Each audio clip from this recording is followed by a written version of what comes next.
Saguaro Sevenths Alternative Gameplay number 4.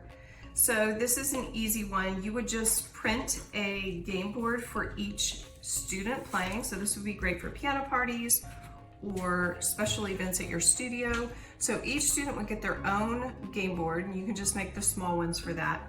And they would still be taking turns, but when it's their turn, they're focusing on identifying and creating each chord.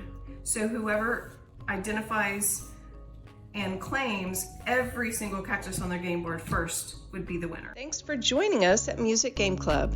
You can find printable and digital music theory games and other teacher resources at musicgameclub.com.